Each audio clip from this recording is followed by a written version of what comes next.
Commander, are you coming to check up on me?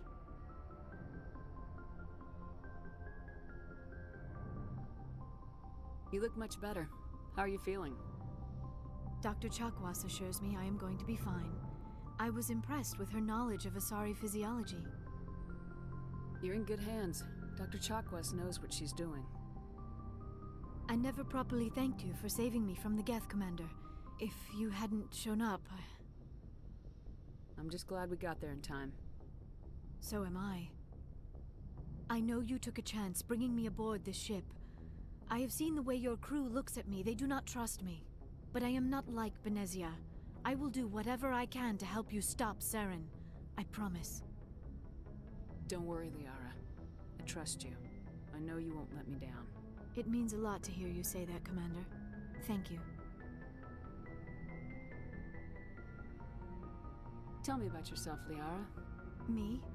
I am afraid I am not very interesting, Commander. I spend most of my time on remote digs, unearthing mundane items buried in long-forgotten Prothean ruins.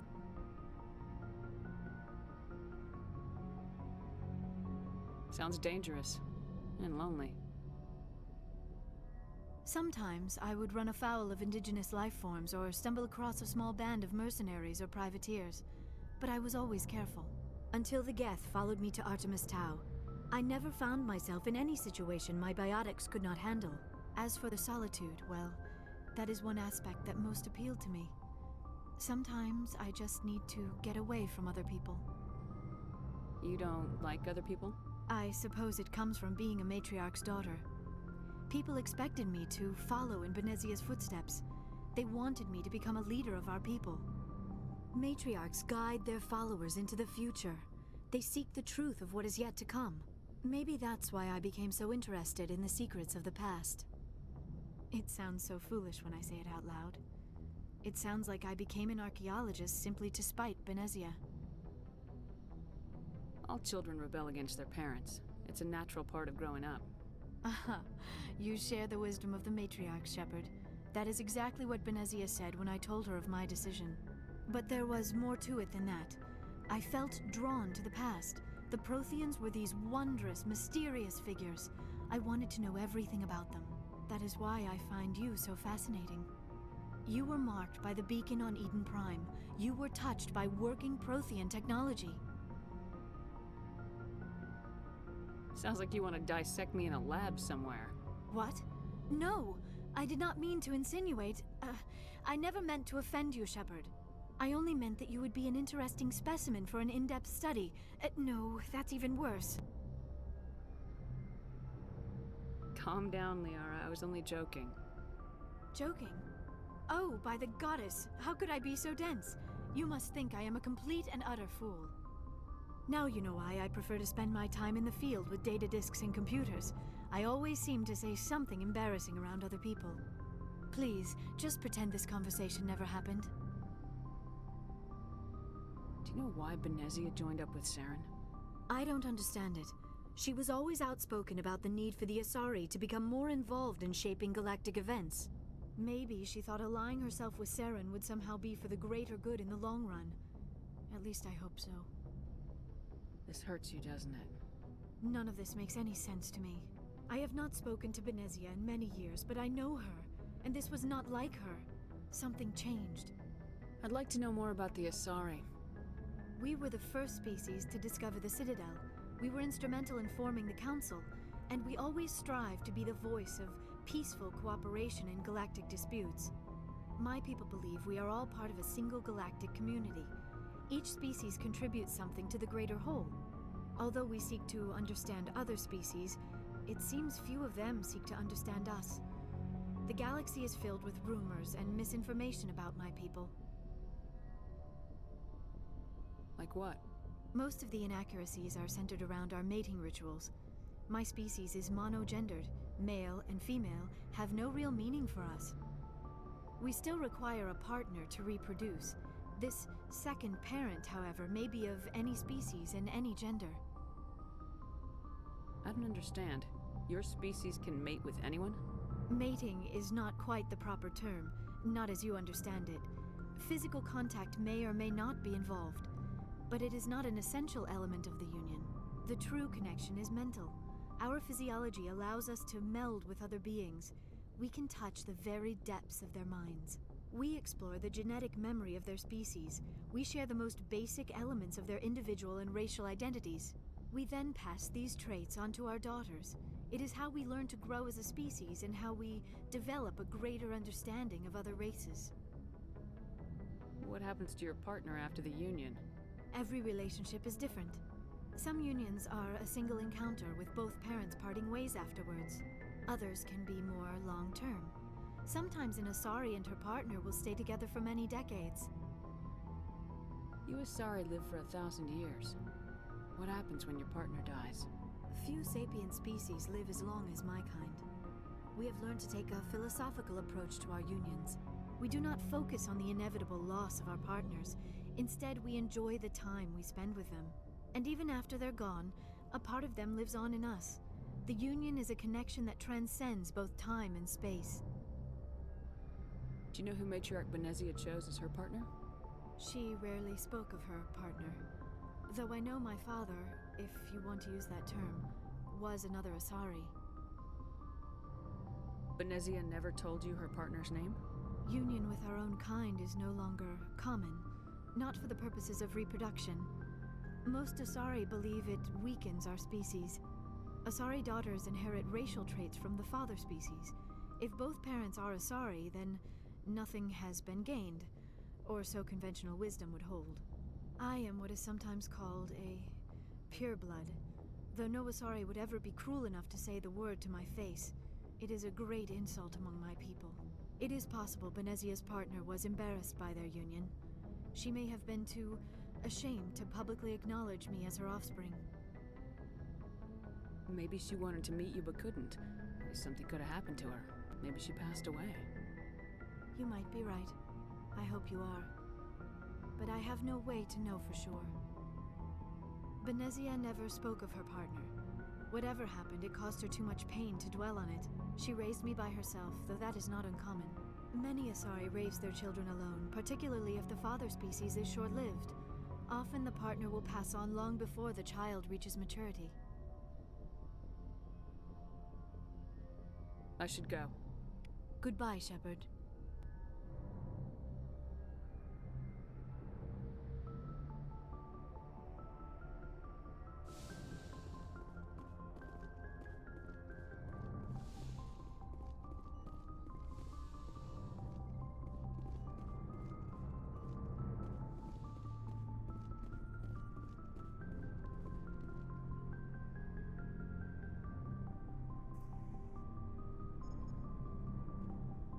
Commander, do you have a minute?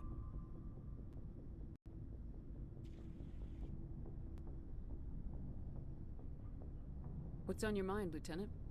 Off the record, I think there's something wrong here. This Saren is looking for records on some kind of galactic extinction, but we can't get backup from the Council? Sorry, Commander. There's writing on the wall here, but someone isn't reading it. We'll get things done. I'd rather operate independently than have the brass on our backs anyway. I hear you. It just seems like a group that's been around as long as the Council should see this coming. I mean, it's funny, we finally get out here, and the final frontier was already settled, and the residents don't even seem impressed by the view. Or the dangers.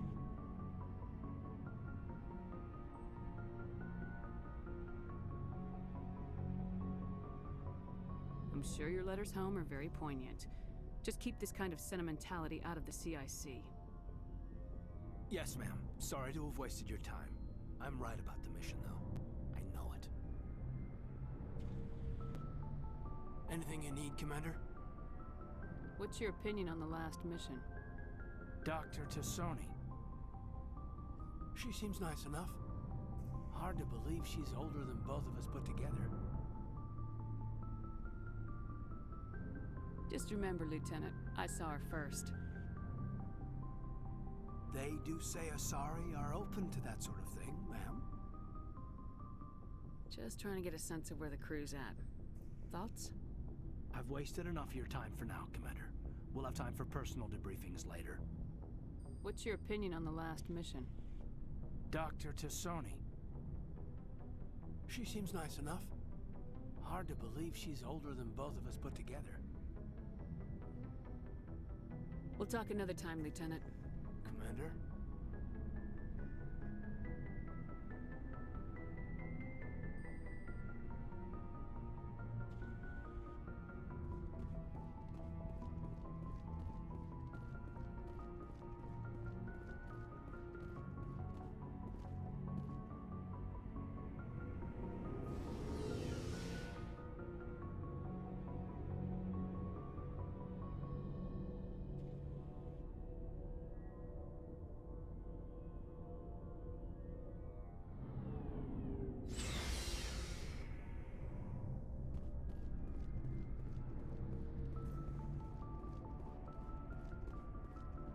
Commander? What's your opinion of the last mission? Not sure I buy Dr. Tassoni's story about her and her mom not talking. They're family, right? I think she's being straight with us. Or at least I don't think she lies very often. Yeah, she's probably really bad at it. Hey, want me to ask her about her sex life? Might be illuminating. I don't think she's used to teasing, good-natured or otherwise. No fun, Commander. Too bad those ruins got destroyed. I mean, they lasted thousands of years. That's impressive. Do you have a few minutes to talk? One-on-one? Sure. I was hoping to get a minute of your time off the record. Is this duty-related, Chief? No, ma'am. Well, maybe. I know things are different aboard the Normandy, but I'm concerned about the aliens, Vakarian and Rex. With all due respect, Commander, should they have full access to the ship? Don't mince words, Chief. What's your concern? This is the most advanced ship in the Alliance Navy. I don't think we should give them free rein to poke around the vital systems. Engines, sensors, weapons.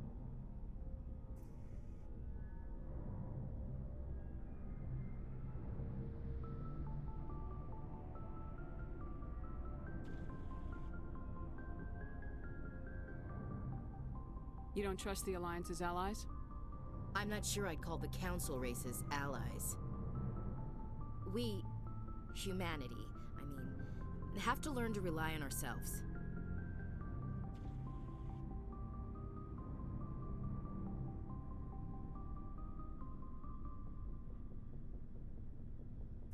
How do you get from relying on ourselves to mistreating our allies? I don't mean we should mistreat them, Commander. I just think we should be prepared to go it without them. As noble as the Council members seem now, if their backs are against the wall, they'll abandon us. I don't see that as inevitable. Look, if you're fighting a bear and the only way for you to survive is to sick your dog on it and run, you'll do it. As much as you love your dog, it isn't human. It's not racism, not really. Members of their species will always be more important to them than humans are. You sound like one of those Terra Firma party pamphlets, Chief. Terra Firma is a pack of jackals. The founders had ideals. These days they just play off xenophobia and bigotry. I hope my reasons are more rational. My father, grandfather, great-grandmother, they all picked up a rifle and swore the oath of service. I guess we just tend to think of Earth's interests as our own. You're lucky. I lost my family on Mindoir. Are you related to anyone I'd have heard of? Couldn't say, Commander. I read about Mindoir. The Alliance screwed the pooch on that one. Should have had a bigger garrison. Is that why you're out here? To take the fight to the pirates? I saw a lot of people die. I can't sit back and let things like that happen. Amen to that. It doesn't sound like you've worked with aliens before. No, ma'am. Mainly I've been groundside, part of the surface garrison forces. I did get a rotation on a space station for training. Every Marine a rifleman, every rifleman ZG certified. That's odd. Your record is spotless and your technical scores are exemplary. You should be serving with the fleet. Anyway, that's why I haven't served with many aliens, Commander. Alright, I can see where your concerns are coming from, Williams. But this is a multilateral mission. You're gonna have to work with aliens, like it or not. won't be a problem, Commander. You say jump, I say how high. You tell me to kiss a Turian, I'll ask which cheek. I'm glad there won't be a problem. Anything else you need, Commander? Dismissed, Chief. Ma'am.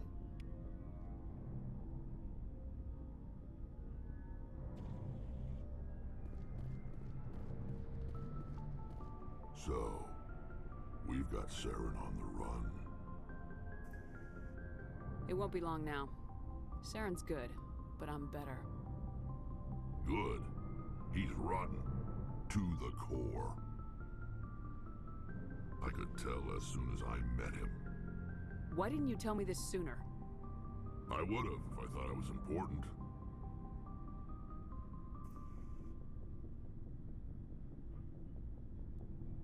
I'll decide what's important. Now tell me how you know Saren. This was a while ago. A bunch of mercs were bragging about a job out near the edges of the Terminus systems. They said it paid well and the boss was never around to ride them. They said he was looking for more men, too. So I checked it out. I didn't know Saren was openly recruiting mercs. It wasn't that open, and he only showed his face once. We'd been raiding ships in the area for months when we took out this massive cargo freighter.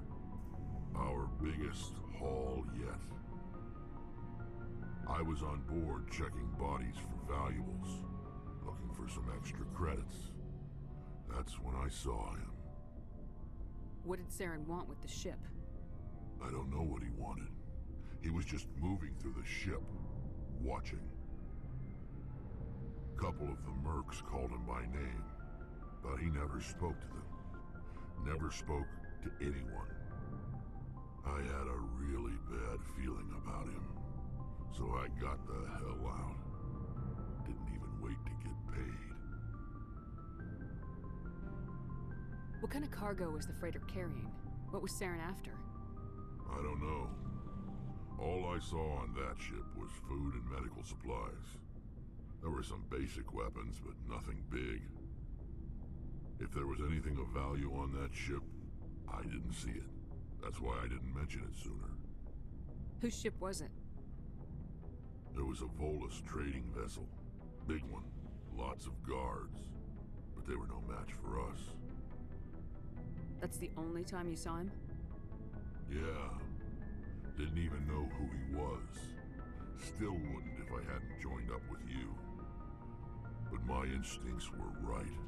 Every other merc on that mission turned up dead within a week. Every damn one. So long, Rex. Shepard.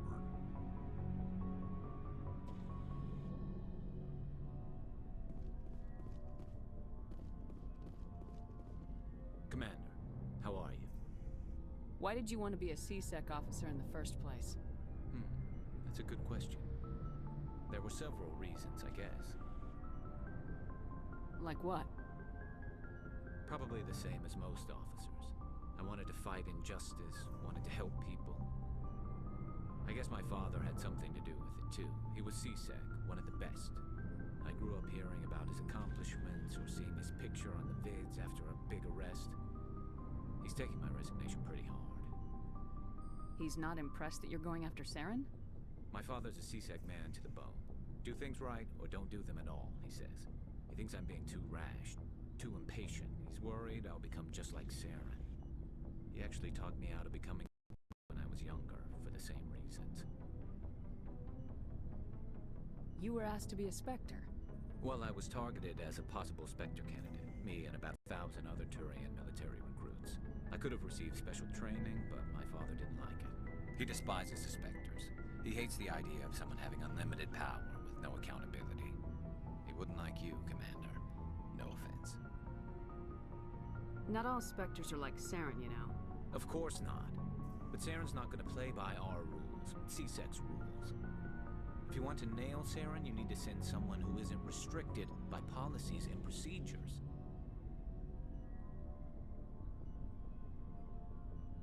Just because you can break the rules doesn't mean you should.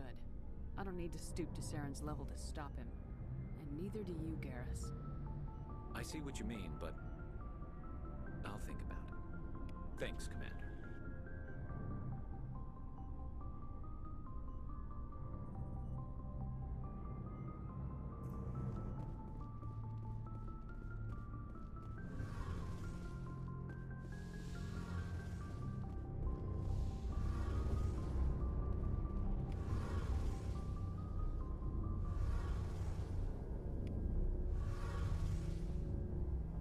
Something I can do for you, Commander. Carry on, Adams. Aye, aye, Commander. Oh, hello, Shepard. Are you okay? I don't know. Your ship is amazing, and your crew's been really great to me, especially your chief engineer. But I just sort of feel out of place. The Normandy runs so smooth it feels like we're not even moving, and the engines are so quiet. How do you sleep at night?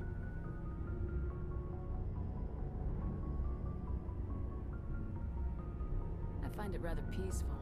Don't worry, you'll get used to it. But it's more than just the silence. This ship feels so empty. It's like half the crew is missing.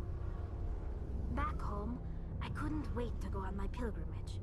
I couldn't wait to get away from the crowds. Now that I'm out here, I kind of miss them. Sounds like the pilgrimage isn't just about finding resources for the fleet. Maybe it's about teaching you to appreciate your people and culture. You're probably right.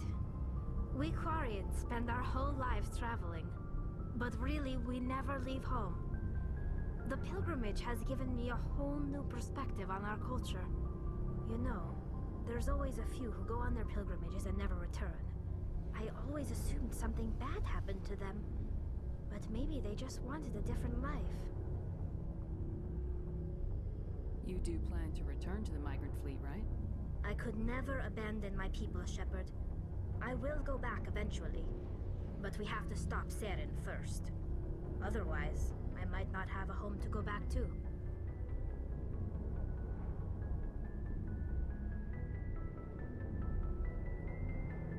I should go. See you later.